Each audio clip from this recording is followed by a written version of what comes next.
Imagine there is a huge crevice right under your house. What would you do? Probably pick up your belongings and evacuate the structure. This is what happened to one Kenyan back in 2018. A massive crevice formed almost overnight under his home. The man escaped to safety, but the event revealed a deeper issue. Much deeper than most people thought. The crevice appeared after a month of heavy rainfall. This part of the country, west of the Kenyan capital of Nairobi, sits in a seismically active region.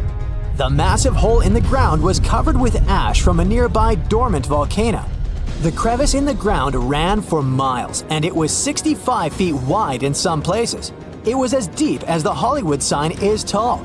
The gaping hole damaged a vital local road. People soon dubbed it the Grand Canyon. But this is no laughing matter. The same thing happened in 2023. Kenya's highway authority had to close the busy road for repairs once again. Preliminary reports showed that heavy rains were the likeliest cause. The rupture itself is part of the Great Rift Valley. It extends from Jordan in the north to Mozambique in eastern Africa. Its total length is nearly 1.5 times the distance from New York to Los Angeles. Rift valleys are located all over the planet. They're lowland places where tectonic plates move apart or rift. These are huge slabs of rock in Earth's outermost layer. They rest on molten rock underneath, which makes them unstable. Tectonic plates are constantly on the move. They can bump into each other, or one plate can go under another. This can occur both on land and at the bottom of the ocean. Continental rifts are less frequent than the ones we find underwater. The East African Rift is one of 4 major ones. The nearby Arabian Plate has been on the move for the last 30 million years. When it separated from the African mainland, it created the Red Sea and the Gulf of Aden. When you look at the physical map of Africa, it looks like one contiguous landmass. But when you dig deeper, quite literally, you realize it rests on 2 tectonic plates. The Nubian one carries most of the continent. The smaller Somali plate holds the Horn of Africa. The crevice in Kenya appeared in the Rift Valley between these 2 plates. That's because they're moving away from each other. The rift is growing larger, which means that one day the African continent will split into 2. The rifting process is a slow one. The present rate is just 1/4 of an inch every year. Scientists estimate that the split will occur in 5 to 10 million years. Some experts place this event 50 million years into the future. The end result will be 2 African subcontinents. They will be separated by a body of water that will become our planet's 6th ocean. This also means that 5 now landlocked countries will get access to the sea. When they get a coastline, the countries could build harbors to trade with the rest of the world. 3 other countries, including Kenya, would find themselves on 2 continents. The future split of Africa into 2 parts might sound dramatic at first, but it wouldn't be unnatural. This is the first time, after hundreds of millions of years, that the shape of Earth would change so much. The last time this happened was during the Jurassic period. If you're now thinking of Steven Spielberg's 1993 blockbuster movie, you're right. The world of dinosaurs had a different shape than the one we're familiar with today. There was a supercontinent called Gondwana. It included today's South America, Antarctica, India, Africa, Arabia, Madagascar, and Australia. Then, around 180 million years ago, things started to change. Earth was starting to take its familiar shape. The Indian subcontinent collided with the Asian mainland. The event gave rise to the Himalayan mountain range. These are the highest mountains in the world, with 30 peaks over 24,000 feet in altitude. This process is far from over. The Himalayas are still growing in height. On the other side of Gondwana, Africa and South America first separated together. But they weren't meant to last long. 40 million years later, South America started drifting away from Africa. This created the South Atlantic Ocean. The evidence of this ancient continental drift is obvious to this day. If you look at the map of South America, you'll notice a bulge in its eastern part. That's the modern country of Brazil. On the other side of the Atlantic, Africa has a huge inland curve on its western side. The two act as pieces of a giant jigsaw puzzle. They roughly fit into one another. European scientists noticed this as early as the 17th century. Further research confirmed the theory that South America and Africa once belonged to the same landmass. This is only one part of the story. At the beginning of the 20th century, a German scientist came up with the theory of continental drift. He believed that all of Earth's continents were once part of a supercontinent called Pangaea. The name comes from Greek, and it means all of the Earth. Makes sense, doesn't it? It was surrounded by the oceanic ancestor of the Pacific Ocean. Some 200 million years ago, this gigantic landmass was home to many animal and plant species. Thanks to them, scientists could piece together what our planet used to look like. For example, Mesosaurus was a giant freshwater reptile that existed during the Cretaceous period. Paleontologists found its fossils in only two places, Africa and South America. The animal lived in fresh water, so there was no way it could have swam in the Atlantic Ocean. This pointed to the fact that it lived in a single habitat, rich in rivers and lakes. This would have been possible in only one scenario. The two continents that are now miles apart were once a single piece of land. Pangaea wasn't the only supercontinent in Earth's history. Continents came together and drifted apart several times throughout our planet's past. Researchers know of at least 3 times this happened. Pannonia formed 600 million years ago. Rodinia was an even older supercontinent. It existed a billion years ago. The driving force behind all these changes was tectonic activity. Plates deep beneath our feet have the ability to create new land and oceans. This is what's happening in East Africa right now. This activity is most evident at the bottom of the sea. Molten rock rises from deep within the earth to create new seafloor. The process is called seafloor spreading. It happens along underwater mountains called ridges. One example is the Mid-Atlantic Ridge. I think you can fairly accurately guess its location. Over time, the seafloor grows wider here. This has an effect on the continents on both sides of the ridge. Seafloor spreading causes continents to move away from each other. Right now, North America is moving away from Europe at a rate of 1 inch per year. This doesn't seem like much, but give it 50 million years and the Americas are gonna bump into the western part of Asia. The two landmasses will form a new supercontinent. Geologists from Yale University have a name for this land, Amasia. Talk about rushing before the ore. They ran a series of computer simulations to see what Earth would look like millions of years from now. The new continent is likely going to form somewhere around the North Pole. But don't go shopping for winter clothes just yet. The time frame for this event might extend to 200 million years into the future. We've all heard of the Sahara. Sure you have. It's the largest hot desert on the planet. A sea of sand covering an area larger than the contiguous United States. But have you ever wondered what lies beneath the sand dunes? To answer this question, we must travel deep into the past of our blue planet. Up until some 6,000 years ago, the Sahara was grassland.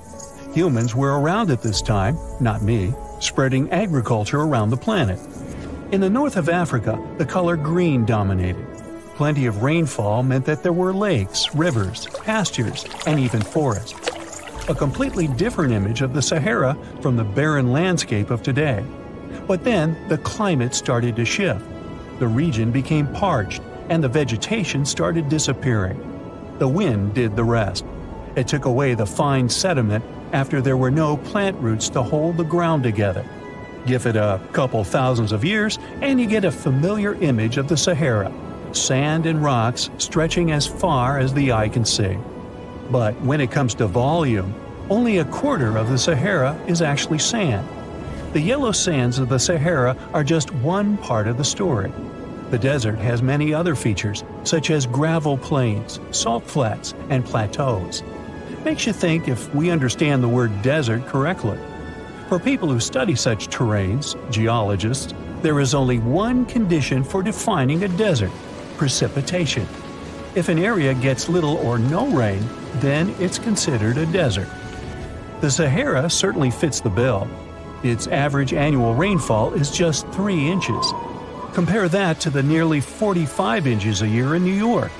When we look at precipitation, this sandy desert is only the third largest in the world. Number 1 and 2 are Antarctica and the Arctic. They are larger than the Sahara by millions of square miles. It sounds odd, but there is more than one type of desert. The first two are polar deserts, while the Sahara is a subtropical desert. But the difference in air temperature are staggering. In Antarctica's interior, temperatures plummet to minus 76 degrees Fahrenheit. Compare that to the highest temperature on record in the Sahara of 136 degrees Fahrenheit. But this desert has a cool side. At night, the temperature is roughly the same as the average yearly temperature in Denmark. This hot and cold roller coaster makes it hard to choose the right outfit when venturing into the Sahara. And what about the sand? How deep is it actually? The depth varies between 70 and 140 feet. That's not too deep. If you put the Statue of Liberty in a tall dune, half of it would still stick out of the sand. Its vast amounts in the Sahara were created by aeolian processes. That's Greek for wind. Over time, it blows and shapes the surface of the earth. In dry areas with sparse vegetation, winds erode the ground much faster. That's what happened in North Africa. Under all that sand is the bedrock and cracked clay. If you started digging, you would find the same everywhere on the planet, with one important difference. There is some type of soil covering the bedrock. This is not the case in the Sahara.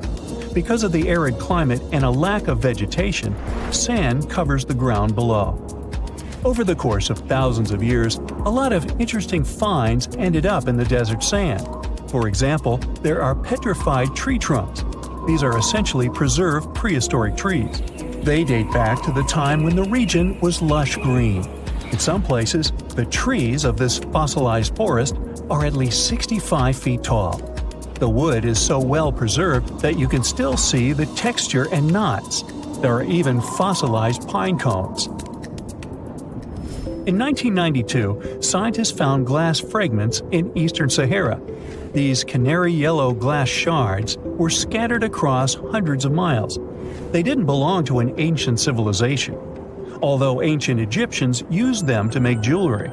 In fact, the breastplate of King Tut had a beautiful scarab beetle centerpiece made from this desert glass. For a long time, scientists were puzzled about the true origins of these fragments. They finally concluded that the glass was around 29 million years old. It is an impact tape. If that sounds like it has something to do with the word impact, you are correct. These rocks are formed when a meteorite hits the surface of the Earth. This generates a lot of heat. Scientists estimate that the temperature needed to melt this mineral was close to 3,000 degrees Fahrenheit.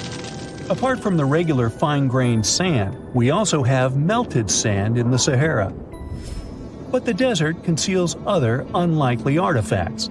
Shark teeth are a common find in Morocco, which sits in the western part of the Sahara.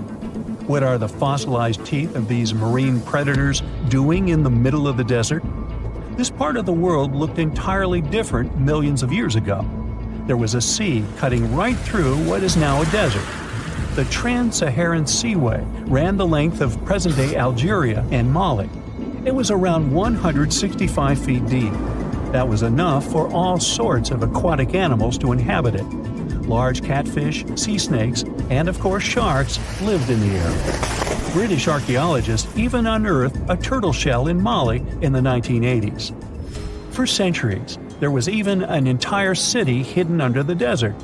Timgad was a Roman outpost constructed by the Emperor Trajan around the year 100 in the current era. For various reasons, its residents abandoned it around the year 700. The sands of the Sahara soon engulfed the city. It had remained hidden for nearly 1,000 years. Then, in the 1700s, a Scottish explorer started digging out the city. His team first uncovered a sandstone triumphal arch 40 feet high, similar to the ones we can see in Rome and Paris today. An amphitheater soon popped out of the sand, and it was followed by well-preserved statues of Roman emperors. The Scotsman's find was so impressive that no one believed him at first. It took 2 more centuries for archaeologists to fully excavate the city during the 1950s. The site covers a surface as large as 10 polo fields. The ruins reveal the full mastery of Roman city planning. All the streets meet at a right angle in what is known as an orthogonal grid. You can find the same layout in modern cities such as New York. Historians estimate that during its heyday, 10,000 people called Timgad home. Different nationalities lived here, from Romans to people of African descent. Today, more than 2.5 million people live in and around the Sahara. They are spread across 11 countries in total, and their living space is growing. The desert is 10% larger than it was just a century ago. This process doesn't involve sand pouring out of the Sahara. The ecosystems on the edges of the desert simply change over time. The wind blows the soil away and vegetation dwindles, the perfect conditions for the formation of a desert landscape. These changes are happening in the Sahel, a region south of the Sahara Desert. That's why the African countries have recently come together for a project called the Great Green Wall. The primary goal is to stop the desertification of the Sahel and hold back the sands of the Sahara. Their plan is ambitious and involves planting a wall of trees from the west to the east of the African continent. The proposed forest is not only going to be long, but wide as well. The Sahara and the Sahel share a historic bond. Since antiquity, camel caravans have been making the journey from Africa's Mediterranean coast in the north to the savannas in the south. The golden age of this trade kicked off in the 9th century. The perilous journey took several months to complete. The route was 2.5 times longer than the length of the Grand Canyon. Explorers still find evidence of these ancient caravans hidden away under the sands of the Sahara. You find yourself in Africa, land of unique wildlife, home to a great variety of cultures and languages, and, first and foremost, host to the world's largest hot desert, the Sahara. It's daytime, and you are thirsty for some water and shade. You've been walking for days, trying to find one of those precious-looking oases. You feel you're near, but the horizon just keeps stretching and stretching. Your mind is tired, and your body is feeling all the heat. It's like you've eaten a full plate of hot pepper and then some more, judging by how much you're sweating. And when I say hot, think 100 degrees Fahrenheit hot on average. No wonder this is happening. After all, you find yourself in the world's biggest hot desert. Now, I say hot desert since the biggest deserted landscapes are actually the cold ones, located in Antarctica and the Arctic. I see Antarctica's frozen desert is more or less the size of 1 million LAXs. Yep, the Los Angeles International Airport. The Arctic Desert is just a bit smaller than that. Now, in case you don't know, the Sahara Desert is located in northern Africa, stretching from the Atlantic Ocean all the way over to the Red Sea. It occupies an area large enough to place approximately 100,000 Disney World theme parks side by side. According to scientists, its boundaries are expanding. Deserts usually form in the subtropics because of what's called Hadley circulation. The air rises at the equator and descends into the subtropics. This circulation of air has a drying effect, which helps the formation of desert landscapes. Since the 1920s, the Sahara is considered to have expanded by over 10%. How is this happening? Well, let's start from the beginning. You probably know the Sahara Desert as one of the most inhospitable places on Earth today. Just FYI, for a place to be considered a desert, it has to receive less than 4 inches of rain per year. Due to the very small precipitation index, deserts are usually dry and arid places. there is little humidity in the air, and daytime temperatures can go as high as 130 degrees Fahrenheit. Usually, there isn't that much animal and plant life because of the lack of water. But in the Sahara's case, it wasn't always like that. It may be difficult to imagine northern Africa without the tons of sand it has today. But about 20,000 years ago, the Sahara was actually one big oasis. Recent discoveries show clear evidence of what the scientists now call the Green Sahara. In the mid-1800s, a German explorer crossing the Sahara encountered some paintings and engravings that nomad artists had left behind. What he saw in those paintings looked nothing like his actual surroundings. Instead of an arid landscape with only camels and desert vegetation, the rock paintings depicted jungle animals like giraffes and hippos. There were even images of livestock and grazing animals such as cattle and sheep, something that seems impossible for modern-day Sahara. Artists usually draw what they see around them, so this finding really intrigued the German explorer. The drawings were so detailed that the artists must have had close contact with those animals. You can find this rock art spread out in the northern part of the African continent, from western Sahara to Saudi Arabia. Geologists soon took a keen interest in this and found the first clues to what this could mean. They have been able to confirm that, in fact, northern Africa was once much wetter. They found evidence from nearby deep-sea sediment off the coast of Mauritania. Sampled cores of underwater sand and mud, known as Saharan dust flux, show geologists that, indeed, a green Sahara was possible. The more dust is blowing off of the desert and into the bottom of the ocean, the drier the climate in the region. The sediment cores show that there was much less dust, only half as much, coming off northern Africa during the humid period. This period has to do with Earth's natural cycles. Normally, the Earth rotates at a tilt of 23.5 degrees, but this angle is not consistent and changes over time. Earth's tilt is responsible for the amount of sunlight each hemisphere receives.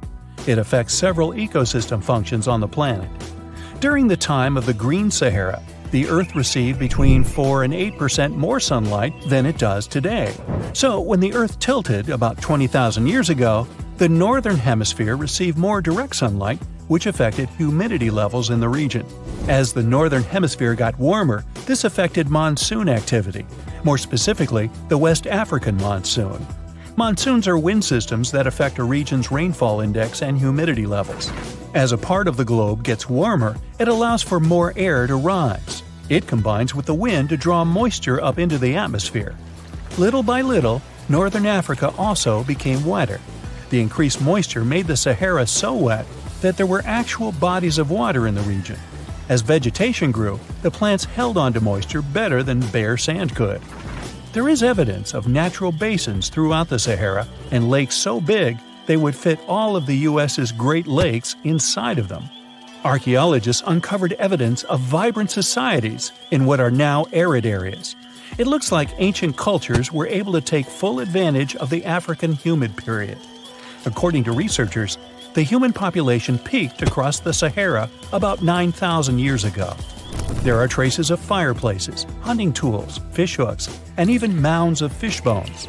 Records show that there have been over 230 green periods over the span of 8 million years. Solar radiation is always changing due to natural orbital cycles. That's why Earth will most certainly see another green Sahara moment. It might be thousands of years from now, but it will happen. The same way the Sahara turns green, it turns yellow again. Let's put it like that. All it takes is a significant axial tilt and a few years of readjusting.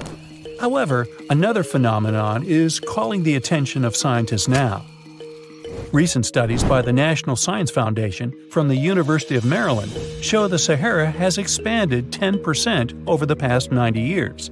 This phenomenon is called desertification, which literally means fertile land turning into desert land.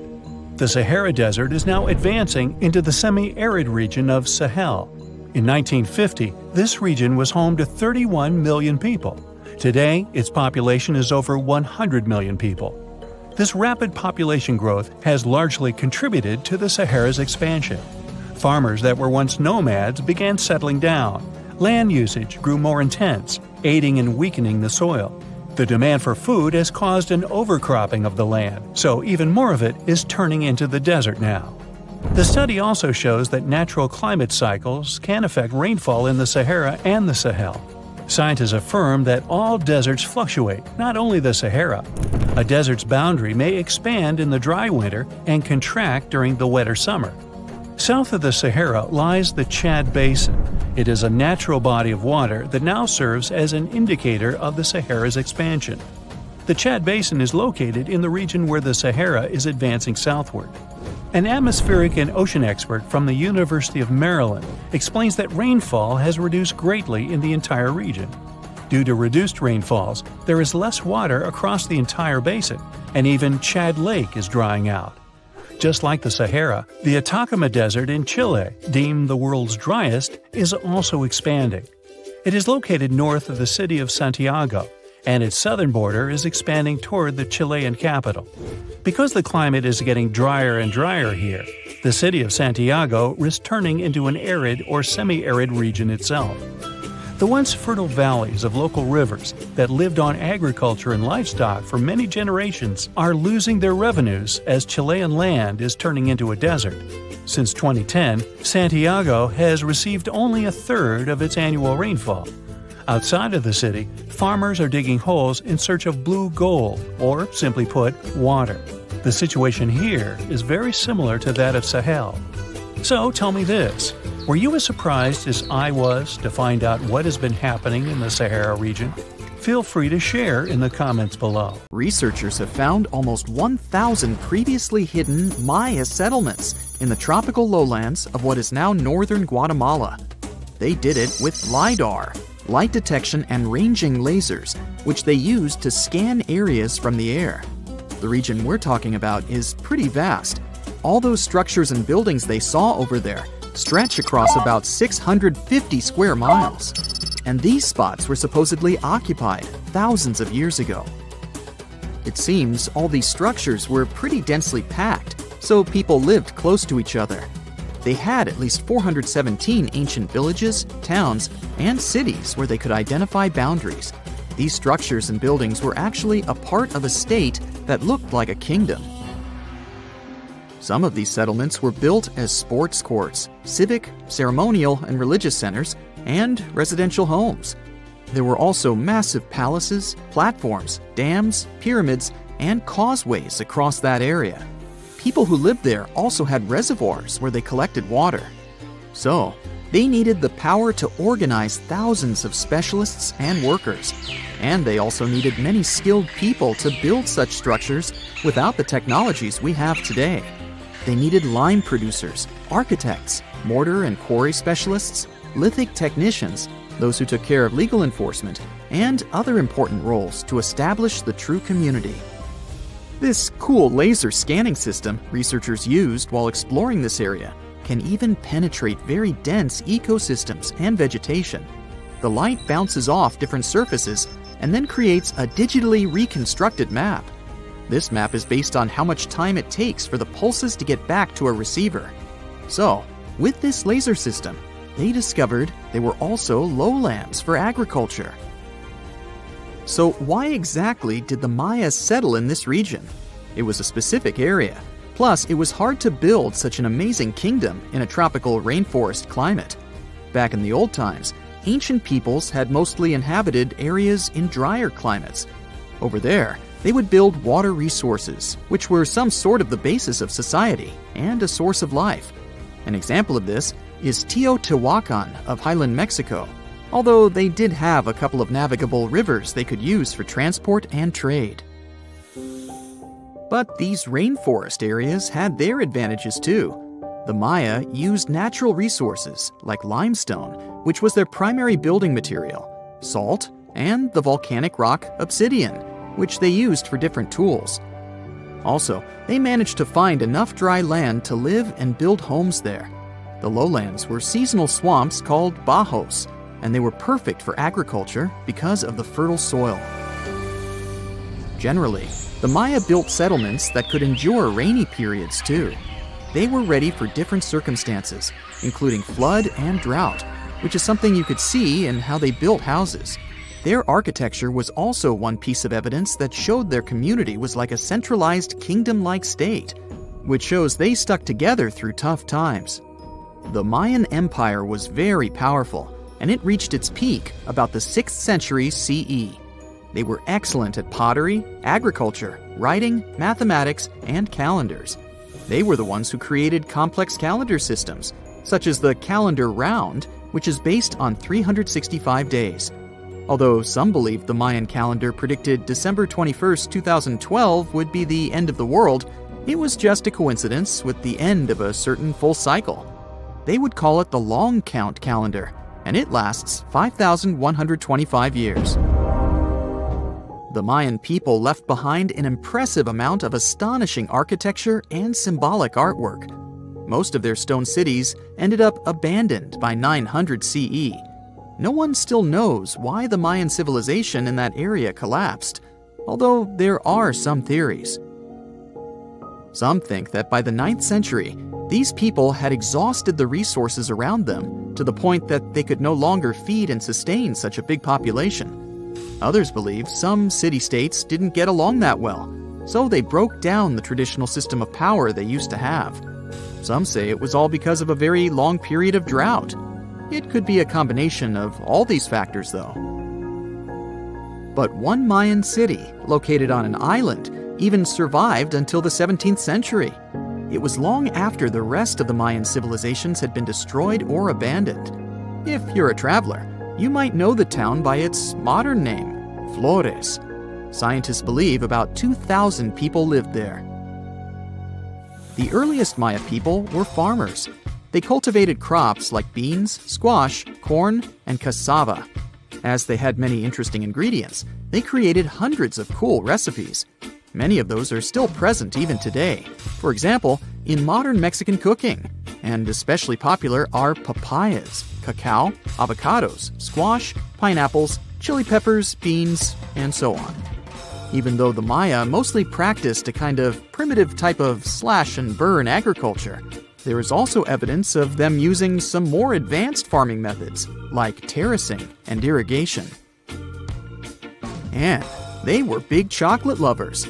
More than 3,500 years ago, the Olmecs of Mesoamerica probably turned out to be the first to realize that it takes some work for us to get such a cool thing as chocolate. But the Maya were the ones who turned it into a true form of art. Scientists found out about it when they found cacao in Mayan pottery. Their chocolate would be mixed with honey, water, cornmeal, and chili peppers. That's how you get a spicy, savory, hot chocolate beverage you can try even today in Mexico and Central America. Also, they used written language in their books. Their paper was made from fig tree bark, and using strips of that paper, they created a large library of books. Books made of this material are called codices, and 4 of these can still be found today. Sadly, many books were lost over time because of the humid climate or some human factors. The classic Maya built a bunch of palaces and temples that had a stepped pyramid shape. They decorated them with inscriptions and reliefs, which have earned them the reputation of being incredible artists of Mesoamerica. For the Mayans, flat foreheads were the most desirable thing on someone's face. They were generally really into aesthetics, and having a flat forehead was one of the main things where you could meet their highest aesthetic standard. They also liked to glam up their looks with makeup and clothing. Also, the Mayans were master tattoo artists. Actually, they were one of the first civilizations that started doing such forms of body art. They had a rich culture and believed in many things, such as fairies. Many civilizations across the globe believed in these mythical creatures, which had different names everywhere. The Mayans called those creatures aluxes. They would make sculptures of aluxes from wood or clay, take them to the forest, and hide in some secret spots. The Maya believed these sculptures would come to life during the night and take the role of guardians of their land, animals, and crops. The Maya believed caves were entrances that led to the underworld. You can even visit some of these caves if you like. For example, you can explore the jungles of Quintana Roo and Yucatan near Cancun. There are many spots where researchers found artifacts the Mayans had left behind.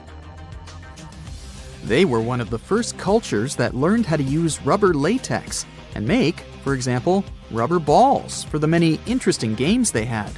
They used natural latex and then probably mixed it with some other natural substances. That's how they came up with the bouncy balls they played with. They also built cool steam baths.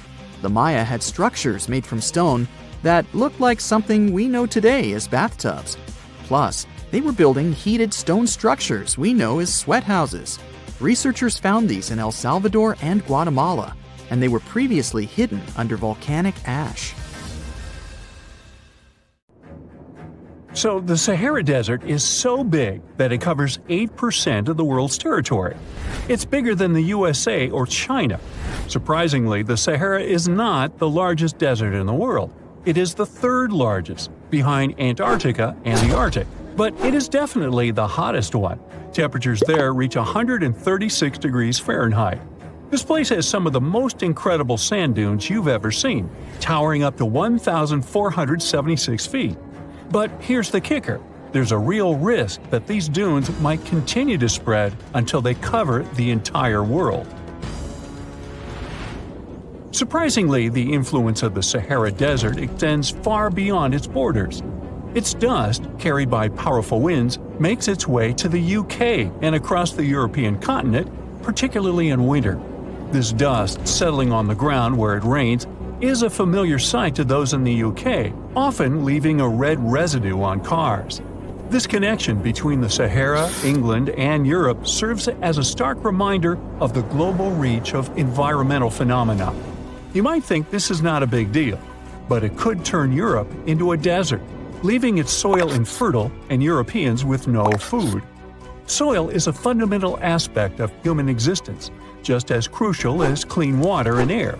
Without it, we're left with nothing but a bleak and barren landscape.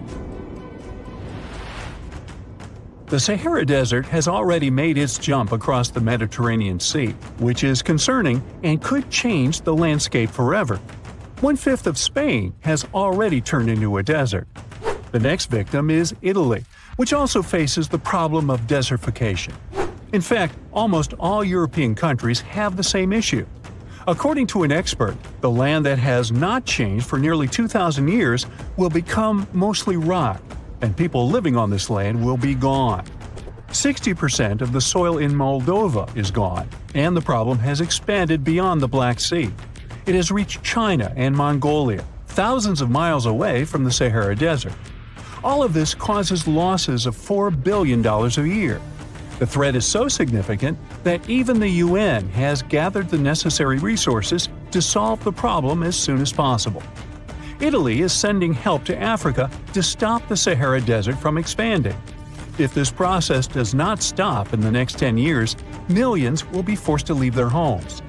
The Sahara Desert is growing for approximately 30 miles per decade. You do the math and see how long it will take to cover Europe. Since 1920, the Sahara has expanded by around 10%. But not all hope is lost because more than 172 countries have joined to put a stop to the desertification of the world. The World Food Program is a project that aims to help bring back green land that was once present in the Sahara. When they told people who called the Sahara home what they were about to do, the latter basically laughed in their faces and said it was impossible. But when you have a specific goal in mind, the impossible becomes possible. If we traveled back around 5,000 years into the past, we would see a beautiful forest with lush green trees and grass. Africa's climate has been changing for 21,000 years, from fantastic greenery to uninhabitable deserts. This has to do with Earth's rotation and the monsoons that bring water to this dry continent. But with the help of scientists and some clever tricks, we can bring the greenery back and stop the Sahara in its tracks. The Senegal River serves as a border between the Sahara Desert, Senegal City, and Mauritania. When you look at this area from space, you'll see how the desert is expanding to Senegal because the vegetation along the riverbank is almost non-existent. Forests can serve as a barrier, stopping the sand from getting blown away and the desert from expanding. An effort to create a great green wall is being made, and how they do it is actually quite impressive. Nothing has been growing in the currently restored area for more than 40 years, making locals find other places to call home. People were thrilled when they saw that the land could be restored. They're very committed and learn to work with the soil and grow food. At the same moment, more than 30,000 hectares have been restored and transformed into lush greenery. The Sahel region is the starting point of desertification, and it is crucial to establish a green wall in that area first. To make this wall is not rocket science, since it only takes a few simple steps. The ground there is baked by the sun and as hard as a block of concrete. If you've ever poured water on concrete, you know that it just flows away. It doesn't stay in one place. So they had to create water-retaining half-moons that would hold the water and make it available to plants. When you learn about how these half-moons work, you might say, how did they not think of that sooner? Actually, this technique is ancient, and it was once implemented in Sahel, but it was lost over time. When the rain falls, the water is collected into the half-moons that are positioned a bit lower than the ground below contour lines. There is also a kind of bank at the end of the shape that prevents water from overflowing. And in the middle, there are plants that are happy because they have plenty of water to thrive. Also, it's essential to grow native plants that are kind of used to harsh conditions, like sorghum and millet. These plants have been surviving there for thousands of years and produce a good amount of biomass, which means the land can be rehabilitated faster and people will have food sooner. The water that will enter the half-moons won't be lost. It will penetrate the ground and top off underground waters. This will ensure the ground that H2O will never run out and that future generations will have usable aqua. This brilliant planting technique is not limited to half-moons. People also create lines and plant various vegetables, such as tomatoes. Next, there are places only for trees, like lemons or oranges. After a long hot day, nothing is better than a freshly made cold lemonade. The trees will also protect the soil, and with some luck, there will be a new forest in the Sahara Desert. The goal is to copy the forest dynamic. Start with small plants and gradually expand to bigger plants that are more useful than the tiny ones. They are aiming to plant more than 10,000 trees. Right now, many people are leaving the Sahara after the rainy season, going to cities or leaving Africa altogether. At this time of year, villages are like ghost towns. Only animals can be found there. Most people are gone. I mean, who would blame them? Nobody wants to live in the sand where nothing grows. Luckily, with all this new, old technology being developed, many people are slowly but surely returning to their land and starting to work in agriculture. The best thing is that there are no brutal winters, so plants grow 12 months a year, and people can always have food. People are becoming more social because now everybody stays in their villages and doesn't travel much. If this project works out, Africa will be saved, and the world won't turn into a giant desert. Under the burning sun, among the sand dunes, somewhere in the Sahara Desert, you're walking in search of an ancient treasure. Finally, you find a strange rock in the sand. It's big, looks like a large piece of black coal or rock, but something shiny on its surface makes the rock unusual. This unique find is the oldest thing that has ever been discovered on our planet. This rock was born long before Earth appeared in outer space. The unusual meteorite was found in 2020 in a remote area of the Sahara Desert. Scientists have analyzed the isotopes of magnesium and aluminum on the stone's surface and found that its age is about 4.5 billion years. At the moment, this is the oldest sample of magma from space in history. It belongs to a small protoplanet that didn't have time to form completely. It happened a very long time ago when our solar system was forming. Many huge asteroids were floating in space. Some of them were formed into huge celestial bodies, which later became planets. The big rocky planets were absorbing the smaller ones. The rock was part of a little protoplanet that just began its formation, but another huge asteroid destroyed it. The planet shattered into billions of pieces. Some of them became part of other planets. Some flew outside the solar system, and one piece that had been wandering in space until our Earth was formed. After that, it hit the planet's atmosphere and fell into the territory now known as the Sahara Desert. The rock was discovered in 2020, but the erosion of extraterrestrial rocks shows that it could have fallen much earlier. This ancient thing weighing around 70 pounds has several pieces of different meteorites inside. In simple words, it's a volcanic rock consisting of lava. It has cooled, solidified, and crystallized. That's why you notice the glitter. Scientists hope that further study of the rock will help to learn more about our solar system foundation. The biggest asteroid discovered in the U.S. is the Willamette. Its size is 84 square feet, and its weight is more than 15 tons. This is half the weight of a bus. Several people can fit on the surface of this outer space object. But the coolest thing is that it's not a rock like most meteorites that were found. Willamette is made of nickel and iron. This massive piece of metal was discovered in 1906. Now, the huge rock is kept at the American Museum of Natural History. The largest meteorite ever found is Hoba. It's located in Namibia, and people have never changed its position because it's too heavy. The weight of Hoba is 60 tons. It's heavier than a tank. The next space-related event occurred on February 28 in southwest England. On this day, a huge flash lit up the sky. Then there was a loud crash.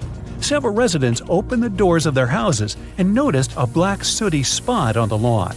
They immediately guessed what had happened and reported the discovery to the British Meteorite Observation Network. If you ever find a meteorite, report it to some geological research or space center as soon as possible. The longer a space rock lies on the ground, the faster it loses its value. Rain, dust, snow, wind, scorching sun, all these factors damage the surface of the meteorite. It makes it difficult to study the celestial object. The meteorite found in England looks like coal, but it's way softer and more fragile. It most likely used to contain frozen water. The rock is part of a huge asteroid that plowed through outer space when our solar system hadn't fully formed yet. They found a unique combination of minerals inside the rock. It can help scientists learn more about the origins of the solar system and life on Earth. Now we're heading to Germany, to the small town of Nördlingen. A huge ancient meteorite's hidden here. It's very difficult to notice it unless you know the secret of this town. You're walking along the cozy little streets and looking at the buildings with beautiful architecture. You spend the whole day there and don't find anything that reminds you of a meteorite. To solve the mystery, you need to get out of town. So you climb a high hill and see that the city is located inside a pit. For a long time, locals were sure the house was located in the crater of an extinct volcano. If you look at the houses from a certain angle, you may notice an unusual shining coming from them. In the middle of the 20th century, a group of geologists came here and immediately declared that the crater doesn't look like a volcanic one. The town was built on a huge crater left by a meteorite. The huge celestial body fell here about 15 million years ago. It was so hot that the carbon bubbles inside instantly turned into small diamonds. When people were building this city, they didn't know they were using expensive stones, since the diamonds were hardly visible. The locals never attached importance to the fact that the city walls shine unusually in the sun. Now they believe this place was built from diamonds that had fallen from the sky. Our next stop is in the UK again. This time the rocks are of an earthly origin. The famous Stonehenge. People place circles of rocks here in a certain order. Everyone knows about this archaeological monument, but no one knows the reason for its creation for certain. Another construction built out of mysterious rocks was discovered just 2 miles away. It's called Superhenge. It's bigger, heavier, and takes up more space. Each plate here is 15 feet, which is about the height of 2 floors. Once, the stone stood vertically and formed a huge semicircle. But someone pushed the stones over about 4,500 years ago. It was a college prank. No, not really. That's why they couldn't be detected for a long time. Scientists still can't solve the mystery of Superhenge, but they believe the standing vertical stones were part of some huge monument. Some other amazing rocks are located in the south of Costa Rica. There are big ones, the size of a human, and there are smaller ones, the size of bowling balls. and they all have a perfectly round shape. These giant rocky spheres were created by people. It must have taken years of polishing using stone tools to get the perfect round shape. These balls are incredibly heavy, but can easily roll like a basketball. All the rocks are of a different age. Some of them were created about 2,500 years ago. Most of them are made of molten volcanic magma.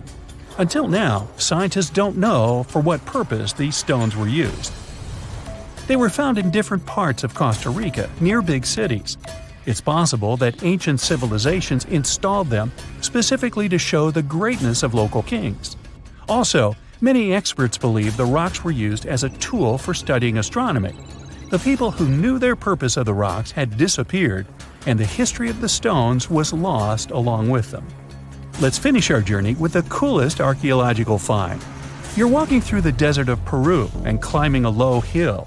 You look down and notice the surface of the hill is covered with strange lines. You walk far away and see a huge cat on the hill. Such a drawing is called a geoglyph. Its length is around 120 feet, which is about half the size of a Boeing commercial jet. Archaeologists discovered the giant cat in 2020 and found out that it had been created somewhere between 200 and 100 BCE. This huge drawing is part of a mysterious group of different pictures. In addition to the cat, there are other animals, plants, and fantastic figures. All of them were found in the desert of Peru. The kitten was found by chance. Archaeologists didn't see it at first because natural erosion on the hillside had almost erased the silhouette. In November 1922, a boy walked through the desert mountains of Egypt and discovered some ancient steps carved into the rock. Subsequently, this find became one of the world's largest and most significant archaeological discoveries. This step was part of Tutankhamun's untouched tomb. Archaeologists found about 5,000 ancient objects, including jewelry, fabrics, painted vases, and funeral masks. You've probably seen one of them. It has become one of the most recognizable attributes of ancient Egypt. More than 100 years have passed since then, and now humanity has finally become close to another large-scale discovery, the tomb of Cleopatra. This queen was the last active ruler of the Ptolemaic Kingdom of Egypt, who sat on the throne from 51 to 30 BCE. There are many ancient records about Cleopatra, her reign, and her unusual personality, but until now, no one has discovered the secrets about her passing away in the burial place. So, one archaeologist, Dr. Kathleen Martinez, has been studying ancient records and temples around Alexandria for decades and concluded that the tomb of the queen should be located under the ancient city of Taposiris Magna, founded in 280 BCE. It was a big city on the northern coast of Egypt where tens of thousands of people were engaged in trade and industry, and it seems that Dr. Martinez's guesses turned out to be correct. She and a group of archaeologists have discovered a secret underground tunnel near Alexandria, with a length of about 0.8 miles. It was cut into the rock under Taposiris Magna's temple. During further excavations, they found many things that indicate Cleopatra's tomb lies in the tunnel's depths. It's also possible that she is buried there together with the Roman commander, Mark Antony. According to ancient records, Cleopatra and Mark Antony loved each other and together opposed the Roman Senate, which declared Antony a traitor. The fact that natural disasters have occurred on the territory of Taposiris Magna for thousands of years can complicate the excavations. Earthquakes and floods destroyed the city and possibly flooded its underground tunnels. But archaeologists hope the ancient tomb remains untouched, and that it hides many treasures and records about the royal life of ancient Egypt during the reign of the last dynasty. There's a chance that excavations will go underwater and in the mud. This will require much time and funding, but archaeologists are sure it's worth it. Anyway, it's too early to say that Cleopatra is really buried there, but scientists have found many things in the tunnel that confirm this, including clay pots, dozens of coins with the image of Cleopatra and Alexander the Great, as well as a bust with the image of the Egyptian queen. Cleopatra is still one of the most popular personalities in Egypt, on an equal footing with Ramesses III and Tutankhamun. She inspired many films, paintings, and books. But what made her so popular? She became famous for her inconsistency. She was a beautiful, intelligent ruler who pulled Egypt out of the crisis and made it a prosperous power. Medieval Arabic texts say she knew chemistry, mathematics, and philosophy, and may have written several scientific books. She knew several languages and had excellent diplomatic skills. At the same time, there are many legends that she was a femme fatale who drove many men crazy. However, there's no evidence that her beauty was incomparable. The image of a stunning model was created by Hollywood when it made several films where famous actresses performed the role of Cleopatra. And the Roman Emperor Octavian, the adopted son of Julius Caesar, specially created the image of Cleopatra as an insidious seductress because he was her enemy. Even though she was born in Egypt, Cleopatra wasn't an Egyptian. Her ancestors were Greeks, among whom was one of the generals of Alexander the Great. However, the people of Egypt loved her. She learned the language and was very sensitive to the traditions of this country. She knew the history, mentality, and customs of ancient Egypt well. She raised the level of its economy and strengthened its status as a world power. Much of this was made possible thanks to her cunning and impressiveness. She loved theatrical performances and lavish celebrations. She knew how to surprise people and put on a show. But behind the exterior image of a luxury lover was an intelligent and calculating ruler. Ancient Egypt was a rich, luxurious country, and Cleopatra did everything to increase its wealth and strengthen its position in the international arena. For example, she was once in conflict with her brother Ptolemy XIII Odd. The queen knew that she wouldn't be able to resist him, so she decided to attract Julius Caesar to their side. The Roman emperor arrived in Alexandria, where Cleopatra wanted to meet him, but Ptolemy knew about her plans and was about to prevent her from coming to Caesar. Then, instead of a rich and noisy arrival, Cleopatra decided to make her visit inconspicuous. She wrapped herself in a carpet or linen bag the emperor's servants carried into Caesar's private chambers. Cleopatra emerged from the carpet and impressed the Roman emperor with her beauty and determination. As a result, they fell in love with each other and became close allies. After some time, she impressed another influential Roman for diplomatic purposes. She arrived to meet Mark Antony on a golden barge with purple sails and silver oars. Cleopatra was dressed in the image of Aphrodite and sat under a magnificent canopy.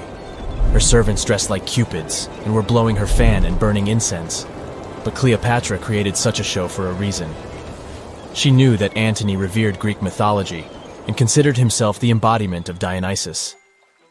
As a result, he was so impressed with this woman that he ended up marrying her. Cleopatra defended her crown, strengthened her alliance with Rome, and bore Antony 3 children. In Egypt, they threw big parties and enjoyed wealth with power. However, the relationship of a high-ranking official with the Egyptian queen caused a scandal in Rome. Octavian was Antony's primary opponent in the struggle for power, so he exploited the situation to darken the competitor's reputation. He used propaganda to make Cleopatra an insidious seductress in the eyes of Roman citizens. He accused Antony of succumbing to her charms. The Roman Senate supported Octavian and declared Cleopatra an enemy. In 33 BCE, this conflict reached a high point when Antony's navy clashed with Octavian's fleet. The latter won and forced his enemy to flee to Egypt with Cleopatra. According to some records, they took refuge near Alexandria. Pursued by the Romans, they hid in one of Cleopatra's palaces and met their end. Some legends say that Cleopatra was an expert in poisons. She provoked a venomous snake, a viper or an Egyptian cobra, to bite her. Also, according to another legend, she pricked herself with a poisonous needle. There's a theory that Cleopatra always carried an ampule with poison inside her hairbrush. And when she was cornered, she soaked the needle with this poison and pricked herself. None of this can be said for sure. Scientists are still trying to find out the truth. Perhaps when they reach Cleopatra's tomb, the world will get more answers about her tragic fate. She is considered the last ruler of Egypt. After her passing, Octavian plundered her palaces and temples and returned to Rome, where he became the main emperor. He successfully ruled the country and expanded its borders. His reign ended when he turned 75. World history would have looked different if Cleopatra and Mark Antony hadn't lost that naval battle. By the way, did you know that more time has passed between Cleopatra's reign and Neil Armstrong's flight to the moon than between the reign of the Egyptian queen and the construction of the Great Pyramid of Giza? Armstrong took a step on the Earth's satellite in 1969, 38 years after the birth of Cleopatra. And the construction of the pyramid took place in 2560 BCE. Imagine how long the history of ancient Egypt is. Cleopatra is closer to us in time than to the pyramids. You find yourself in Africa, land of unique wildlife, home to a great variety of cultures and languages, and, first and foremost, host to the world's largest hot desert, the Sahara. It's daytime, and you are thirsty for some water and shade. You've been walking for days, trying to find one of those precious-looking oases. You feel you're near, but the horizon just keeps stretching and stretching. Your mind is tired, and your body is feeling all the heat. It's like you've eaten a full plate of hot pepper and then some more, judging by how much you're sweating. And when I say hot, think 100 degrees Fahrenheit hot, on average. No wonder this is happening. After all, you find yourself in the world's biggest hot desert. Now, I say hot desert since the biggest deserted landscapes are actually the cold ones, located in Antarctica and the Arctic. Icy Antarctica's frozen desert is more or less the size of 1 million LAXs. Yep, the Los Angeles International Airport. The Arctic Desert is just a bit smaller than that. Now, in case you don't know, the Sahara Desert is located in northern Africa, stretching from the Atlantic Ocean all the way over to the Red Sea. It occupies an area large enough to place approximately 100,000 Disney World theme parks side by side. According to scientists, its boundaries are expanding. Deserts usually form in the subtropics because of what's called Hadley circulation. The air rises at the equator and descends into the subtropics. This circulation of air has a drying effect, which helps the formation of desert landscapes. Since the 1920s, the Sahara is considered to have expanded by over 10%. How is this happening? Well, let's start from the beginning. You probably know the Sahara Desert as one of the most inhospitable places on Earth today. Just FYI, for a place to be considered a desert, it has to receive less than 4 inches of rain per year. Due to the very small precipitation index, deserts are usually dry and arid places. There is little humidity in the air, and daytime temperatures can go as high as 130 degrees Fahrenheit.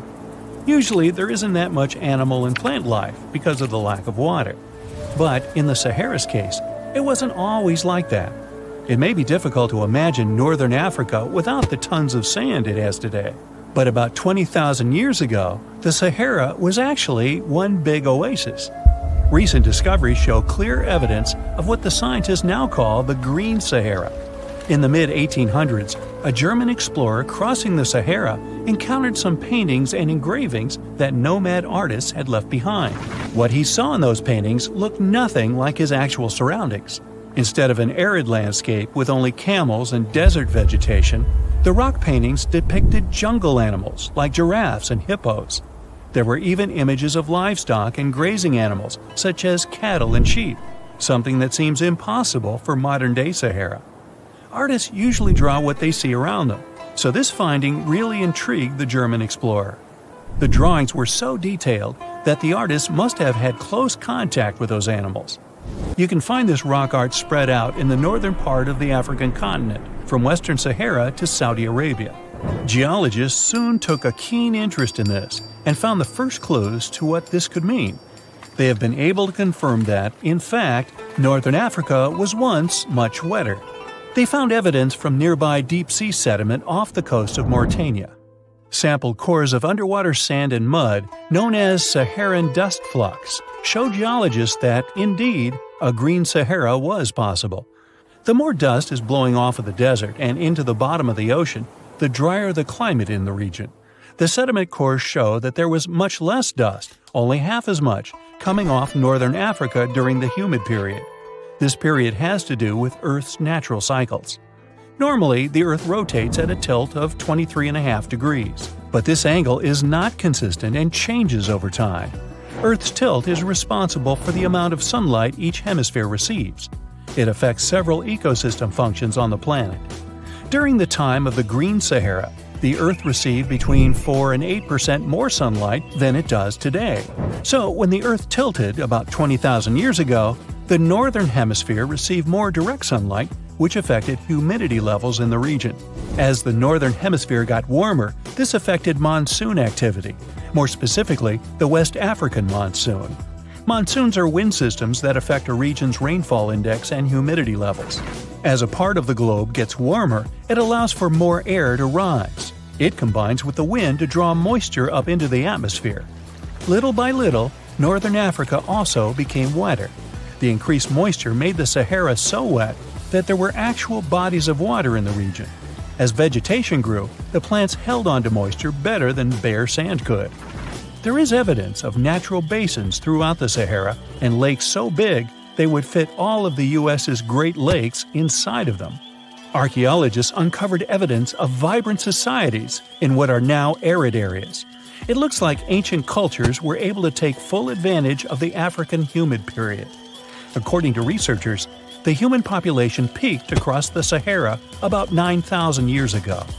There are traces of fireplaces, hunting tools, fishhooks, and even mounds of fish bones. Records show that there have been over 230 green periods over the span of 8 million years. Solar radiation is always changing due to natural orbital cycles. That's why Earth will most certainly see another green Sahara moment. It might be thousands of years from now, but it will happen. The same way the Sahara turns green, it turns yellow again. Let's put it like that. All it takes is a significant axial tilt and a few years of readjusting. However, another phenomenon is calling the attention of scientists now.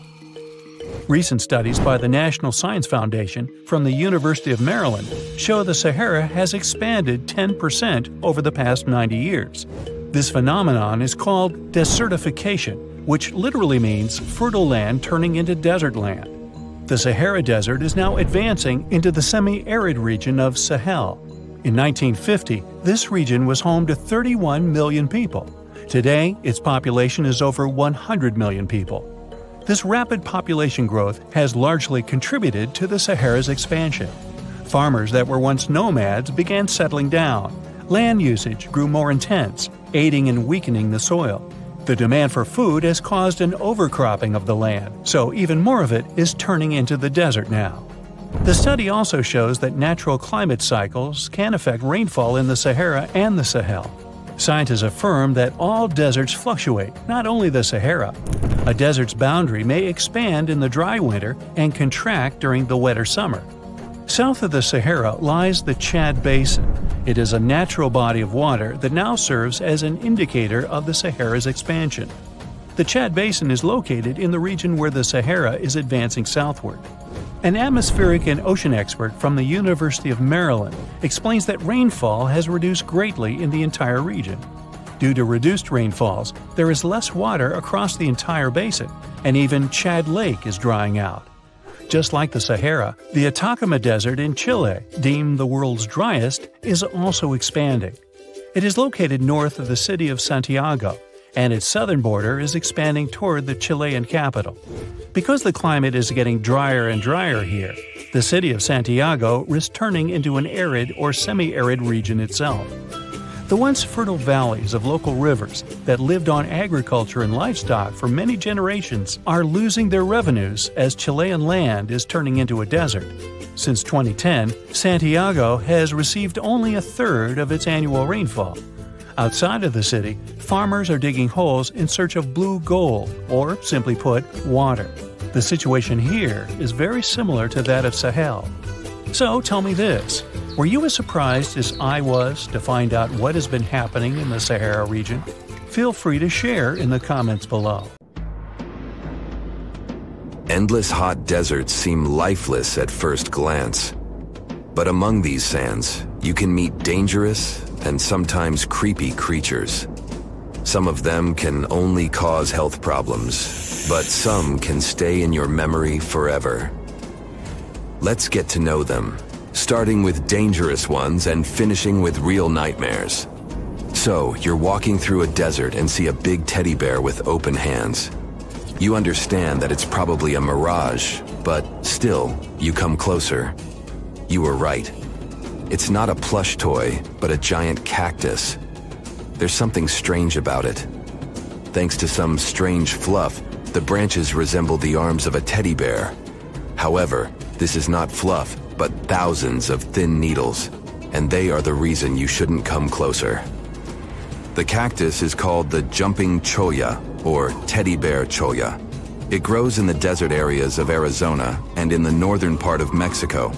Don't worry, this cactus won't attack you, but it will cling to your skin or clothes if you touch it. Such a fur coat protects the cactus from animals, creates shade, and saves it from heat. The lateral branches are the most important parts of the plant as they carry out photosynthesis and accumulate a large amount of moisture inside. So, despite all the danger, the cactus can be helpful for desert wanderers. And the danger here is needles.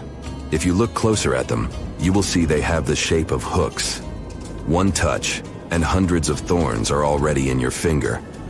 It's pretty difficult to get rid of them, and the needles cause unpleasant, painful sensations. But the coolest thing about this cactus is the way it reproduces. The plant clones itself in a new place. When animals and people pass the jumping cholla and touch it, the cactus gives them a small piece of itself, along with the needles. As soon as you throw this piece to the ground, it takes root and starts growing. The degree of danger is rising. The next monster from the desert is running toward us, and that is an ostrich. Many think these animals are cowards hiding their heads in the sand. You will most likely change your mind if you're unlucky enough to meet one. Usually, ostriches are not aggressive, but you should run if you come closer to their nest. On the other hand, you won't be able to do that because ostriches move at a speed of 43 miles per hour.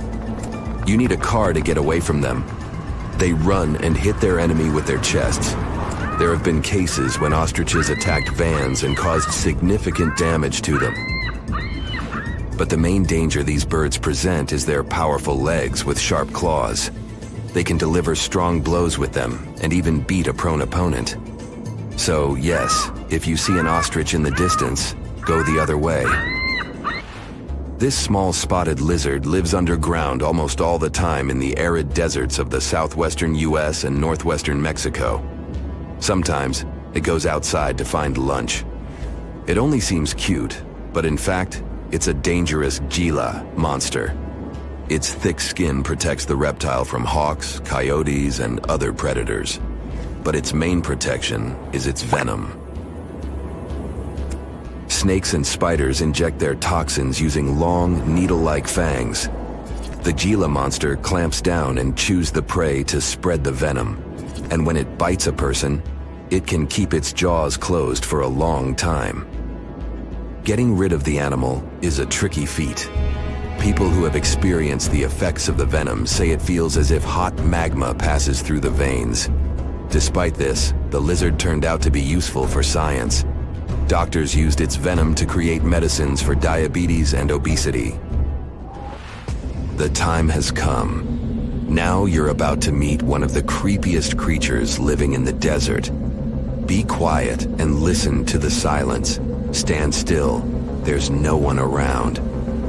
Suddenly, you hear some hissing coming from below. You lower your head and see it.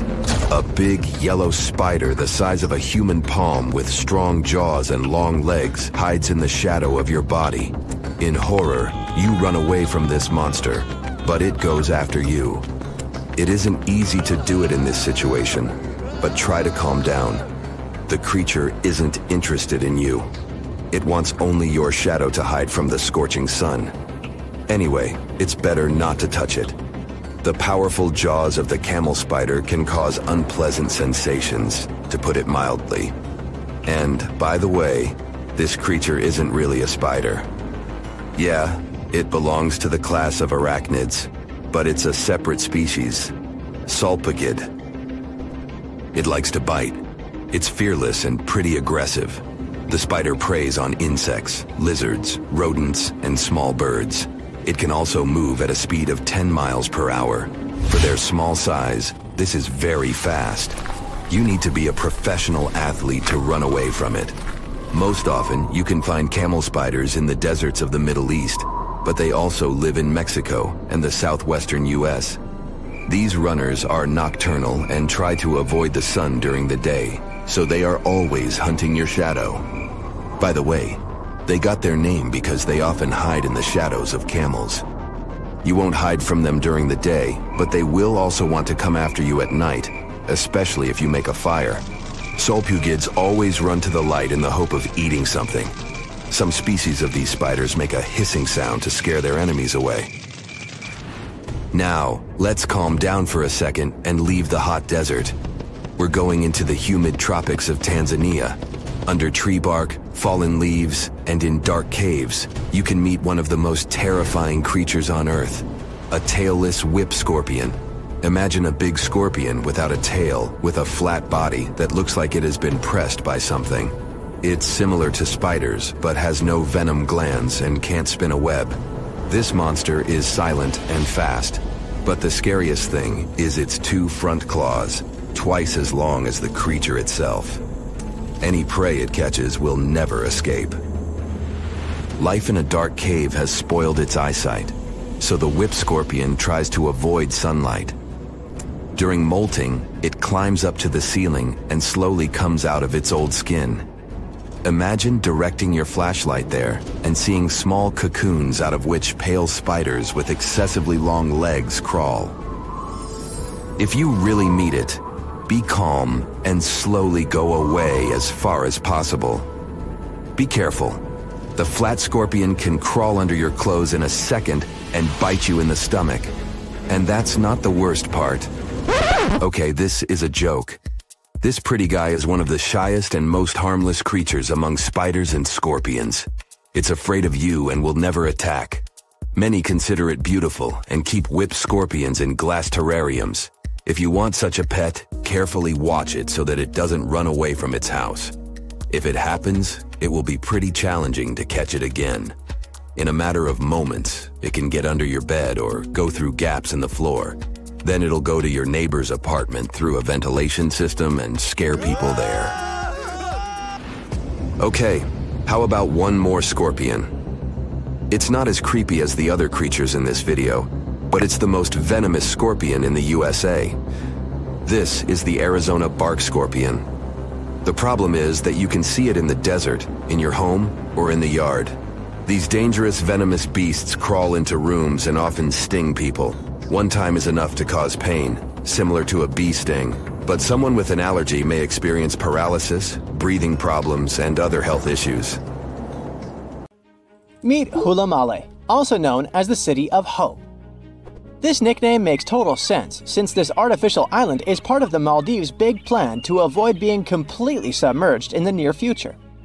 Hula Male was created by placing sand from the seafloor onto a submerged coral platform, and it worked.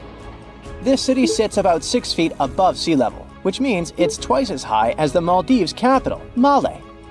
While more and more people are moving there to live, the island was also designed to serve as a temporary evacuation site during dangerous storms and typhoons. Seychelles is another gem in the Indian Ocean that's at risk of disappearing.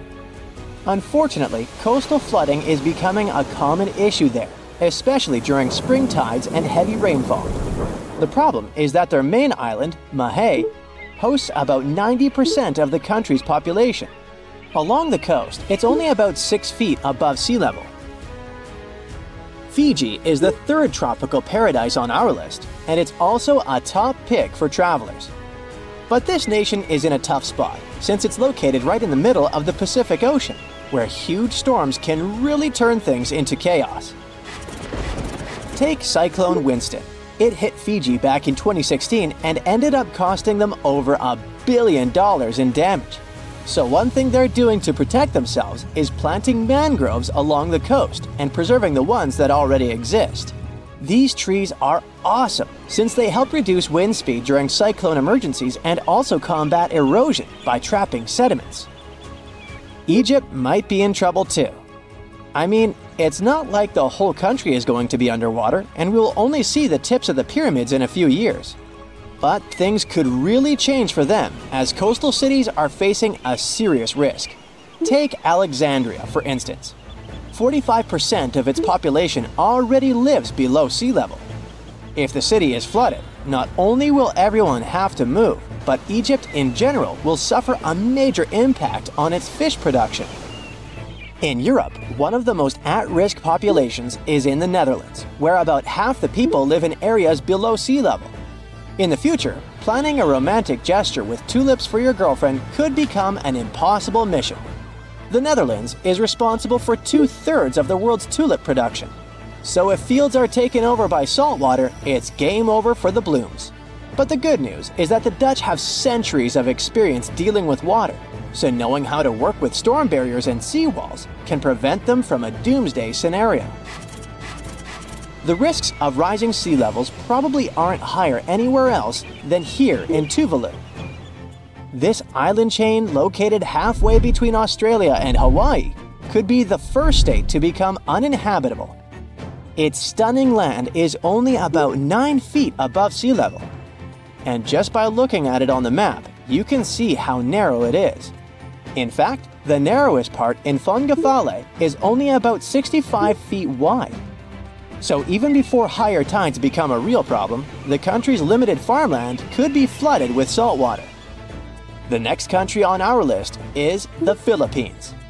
This archipelago in Southeast Asia boasts some of the most stunning scenery, but it faces the risk of flooding for 2 reasons. First, due to rising sea levels, and second, because of crazy, unpredictable weather. Since 1990, events like cyclones, earthquakes, and tsunamis have cost the country over $20 billion. Have you ever heard of Vanuatu? This chain of islands, spread out between Australia and Fiji, could be flooded soon. Vanuatu was one of the first Pacific nations to relocate an entire community to a safer spot. Back in 2005, residents living in risky coastal areas of the northern island of Tegua moved to higher ground. Next up, the Marshall Islands, a country located in the Central Pacific. Studies show that 40% of the buildings in the capital city, Majuro, could end up underwater in the future. But this country isn't throwing in the towel just yet. They've got a game plan. They are fortifying the infrastructures of their low-lying airport, relocating key buildings to higher ground, and putting up seawalls on rural islands. Heading south, we've got Nauru. This is actually one of the smallest countries in the world, covering just 8.1 square miles. Today, it's home to 10,000 people, but it's on the brink of becoming uninhabitable. Water levels are rising about 3 times faster there than the global average. The Buada Lagoon sparks special concern since it's the only surface freshwater resource, and it's located only 16 feet above sea level. Our next stop in the Pacific Ocean is the Republic of Palau. Rising sea levels are no joke for them either, but protecting their crops, especially taro, is a priority at this moment. About halfway between Hawaii and New Zealand lies Samoa, and this country is dealing with a unique situation. Not only is the volume of water increasing there, but their land is also sinking. You see, a couple of strong earthquakes and tsunamis hit Samoa back in 2009. So as the crust bounces back to its original position, the overall land surface is actually going down. Because of this, their housing and main infrastructure could take a serious hit, especially since all their airports are along the coast. Let's head to Kiribati. This Pacific nation has a big problem with frequent flooding because most of its people and infrastructure are near the coast. Apart from the volcanic island of Banaba, none of Kiribati's land is more than 6.5 feet above the ocean. To tackle this situation and keep their population safe, they had this big idea of making a massive floating platform, kind of like the ones oil companies have. But the problem is that it would cost them a fortune, as the project is estimated to be around $2 billion.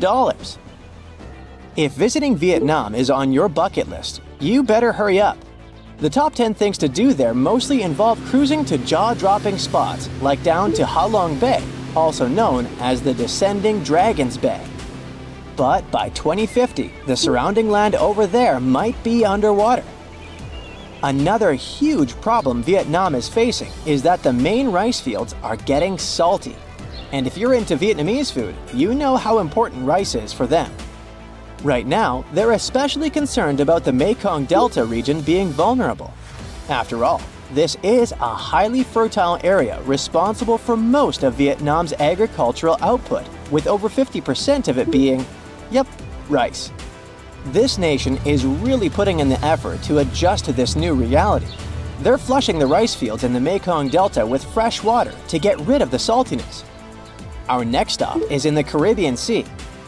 Grenada is an island country, but you may know it as the Island of Spice, since its tropical climate is just perfect for cultivating things like nutmeg, cinnamon, cloves, and ginger. Unfortunately, Grenada and its incredible fertile soil also face an uncertain future of being submerged. Let's talk about the last country on our list, the Solomon Islands. 5 islands in this archipelago have already vanished beneath the waves, and 6 others are submerged by 20%. They include the Nusa Evili Island, which was once a hotspot to go to for a picnic in the early 2000s. Even though the situation is complicated, it's important to note that more than 300 of the islands there are inhabited. One thing about the Solomon Islands is that it seems like they're always in some kind of recovery mode, since the country often gets hit by tropical cyclones and flash floods. Their population is already working hard to save their homes from the rising seas by building stone walls along the coast, planting mangroves, and constructing houses in higher areas. Let me take you to a place that seems to be out of this world. Life inside this cave has been isolated from the outside world for about 5.5 million years. And it does show. See for yourself. Due to such a long isolation, the conditions inside the Mobile Cave are like nowhere else on our planet.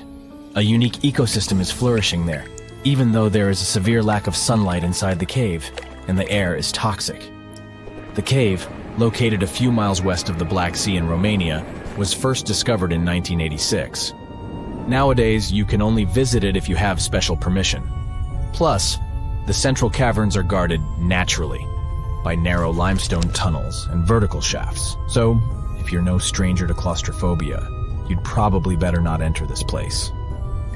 In the depth of the cave, the air has twice less oxygen than the air outside. Instead, it contains a lot of carbon dioxide and hydrogen sulfide. So not the freshest air you can breathe.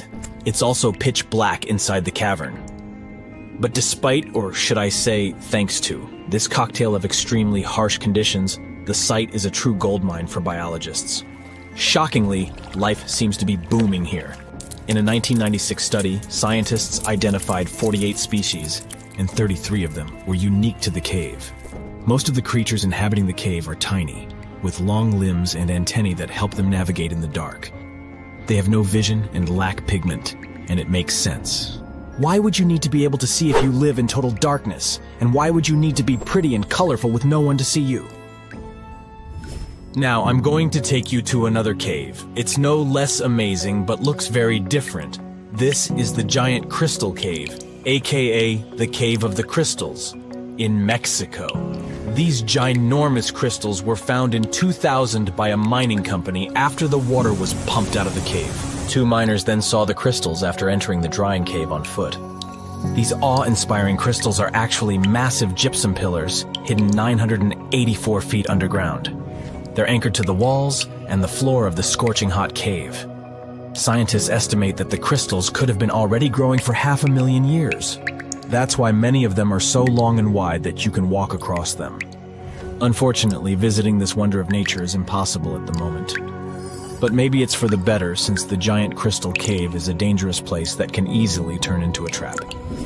For tens of thousands of years, it was filled with groundwater, which was originally pushed upward into the opening by a magma chamber located in the depths of our planet. The magma under the cave kept the water hot, but eventually the temperature of the water dipped below 136 degrees Fahrenheit. As a result, the water started to fill with calcium and sulfate, whose particles began to recombine into gypsum. And then, white-tinted crystals took over the cave. And since they stayed underwater, they were able to keep growing.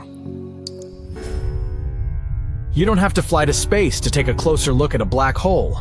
Scientists have found something very similar to black holes in the southern Atlantic Ocean. A black hole has such an enormous gravitational pull that once something gets pulled inside, it doesn't have any chance to escape. Even light can't get out of a black hole. But ocean black holes seem to be almost as powerful as their space relatives. But instead of catching the light, they do the same with water. Ocean eddies are massive whirlpools that spin against the main current. They usually swirl billions of tons of water, and most of them are larger than a city. These whirlpools are so powerful that nothing trapped by them can escape. But the scariest thing is that you might not even notice heading into one of them. These things are so huge that you won't spot their boundaries until it's too late. When scientists started exploring ocean vortices with the help of satellites, they discovered the borders of several eddies. After that, they managed to prove that, mathematically, these whirlpools are the same as mysterious black holes in space. Massive eddies are surrounded by super-tight barriers where fluid moves in closed loops. Even water can't get out from the inside of these loops.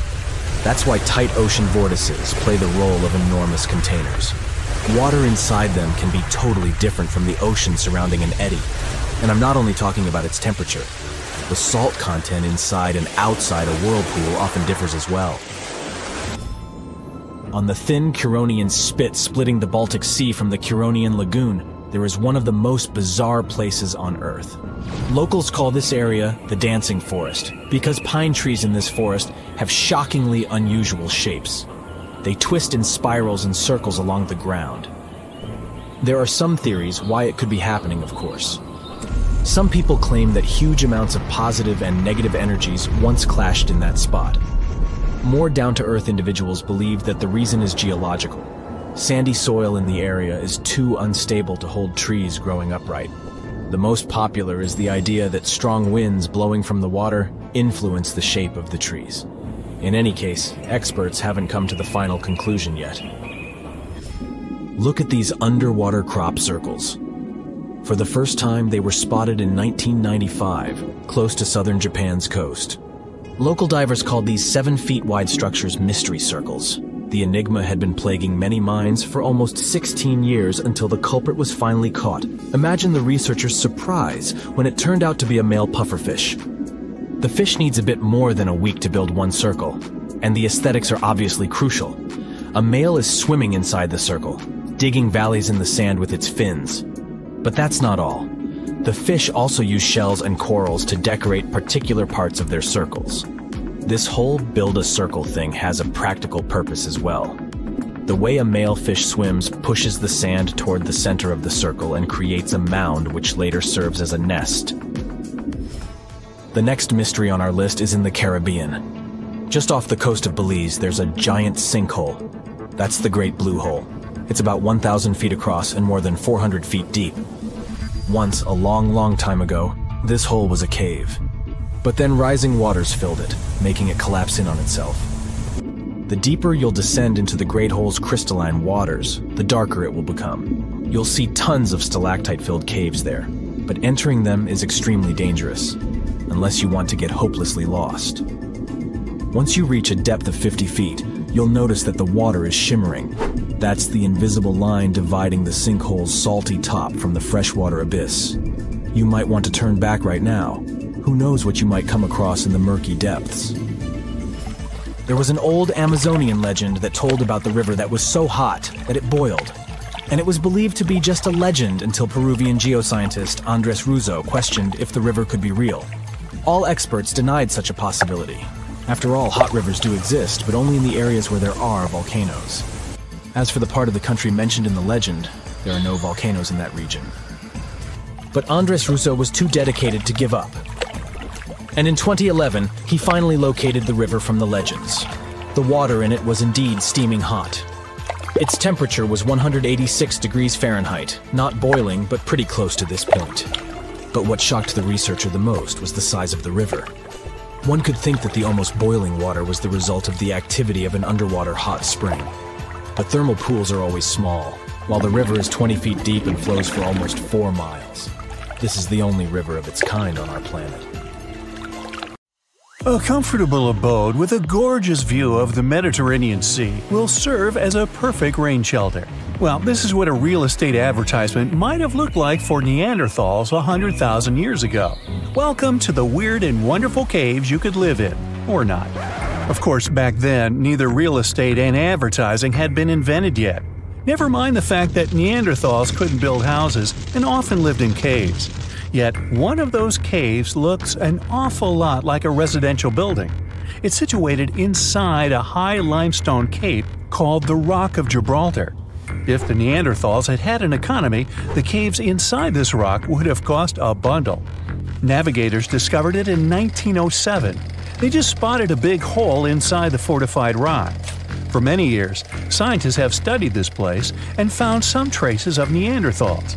They discovered ancient tools in the cave and bones of old animals. But the coolest thing was, they found 4 caves inside the rock. It was like a residential complex. Neanderthals lived alongside neighbors and helped each other hunt and fish. They created feather decorations and painted abstract drawings on the walls. Imagine our ancient predecessors hanging out in these caves 100,000 years ago. And now, scientists hang out there and study the primeval past of Neanderthals in detail. At the end of 2021, archaeologists uncovered a gap inside one of the caves leading to an unknown tunnel. They crawled through this hole and opened a new space under the cave roof. This place has been closed off from the outside world for over 40,000 years.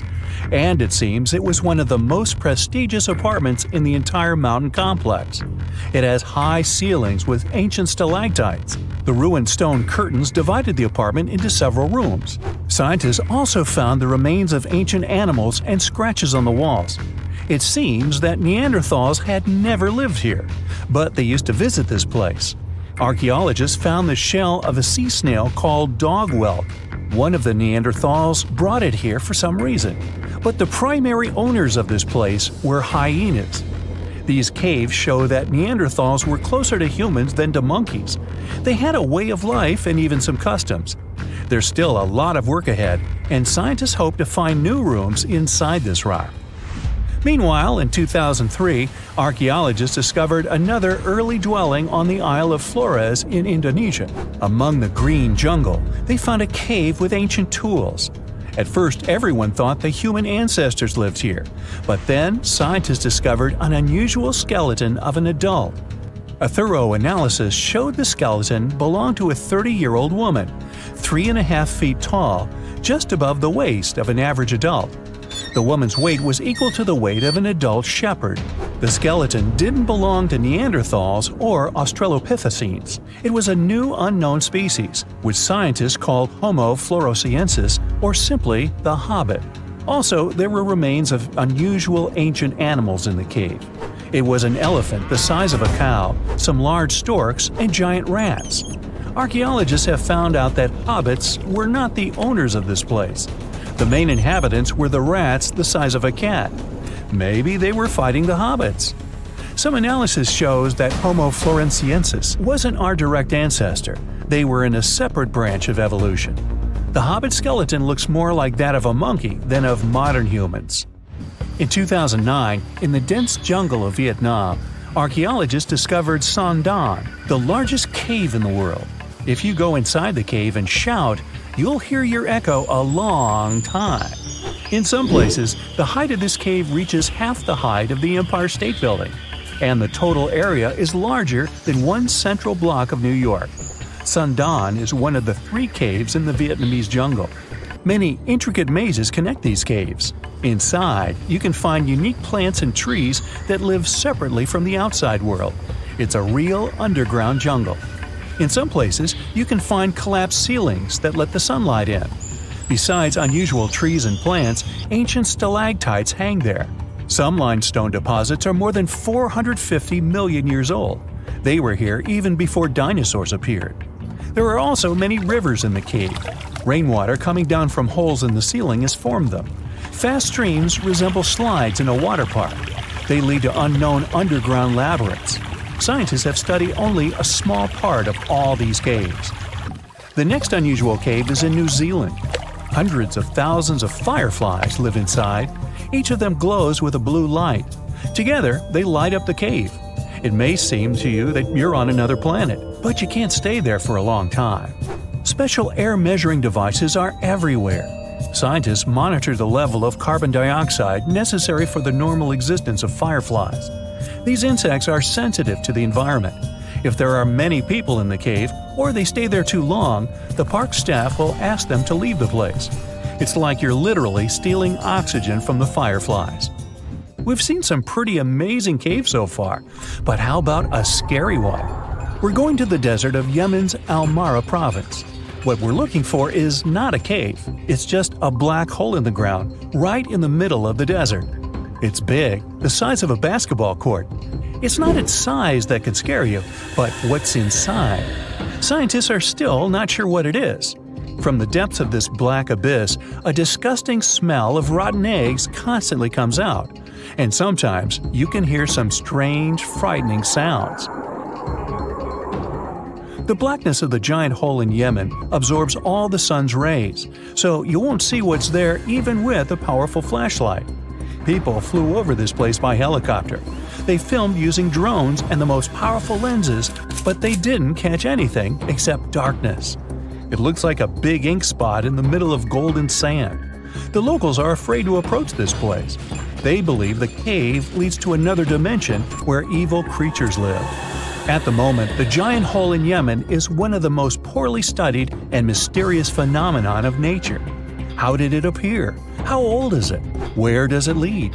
Scientists are trying to find the answers to these questions. There are theories that the hole appeared because of construction work. Geologists drilled the soil nearby in search of minerals. It could have caused fluctuations in the Earth's crust and collapsed the surface.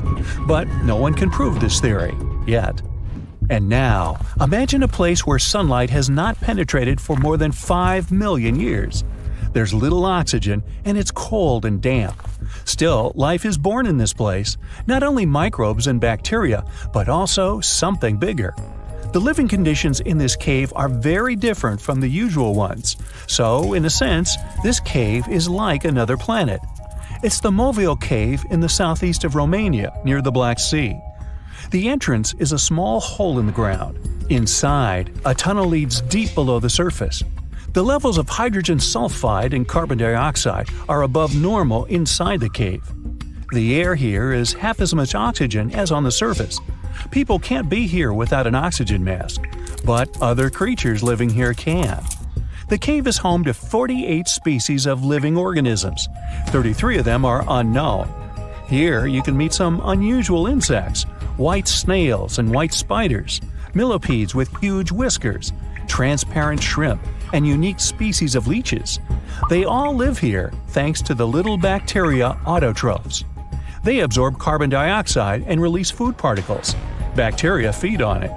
Other larger organisms feed on these bacteria, and some bigger organisms eat those little ones.